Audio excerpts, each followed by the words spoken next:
Lietuvoje, bet ir visame pasaulyje, nes sunku įsivaizduoti, kaip maždaug 650 km gyva žmonių grandinė susikibusi rankomis stovėjo per Lietuvą, Latviją ir Estiją.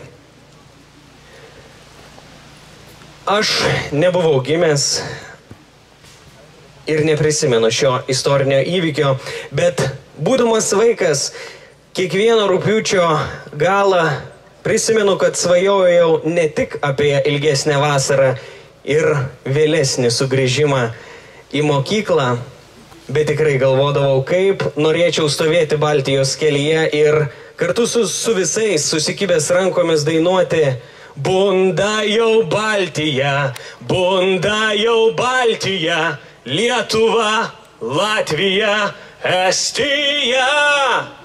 Bet dabar, kai užaugau, suprantu, kad džiaugiuosi, kad neteko stovėti Baltijos kelyje ir kitose vėlesniuose istorijos įvykiuose, nes gimiau ir augau laisvoje Lietuvoje, didžiuojasi, kad laisvės gynėjai iškovojo laisvę ir turėsime, tikėkimės, amžinai laisvą Lietuvą.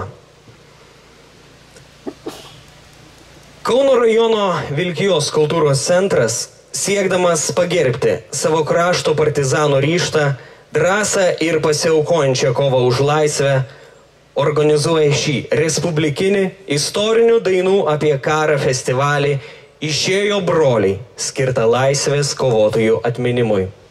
Nes kaip rodo istorijos įvykiai, ne visada užtenka sustoti, susikibti rankomis ir dainuoti. Taip, daina dažnai daro didelę įtaką ir parodo mūsų užsispyrimą ir ryžtą siekiant laisvės, bet kartais tenka išeiti į miškus, juose apsigyventi ir vietoj draugo ar kaimyno rankoje laikyti ginklą ir galbūt jo niekada nepaleisti. Išėjo broliai ir nebegrįžo. Juos prisiminame šį kraštą, nes Pakaunės kraštas Lietuvos laisvės kovotojų atminimo žemė.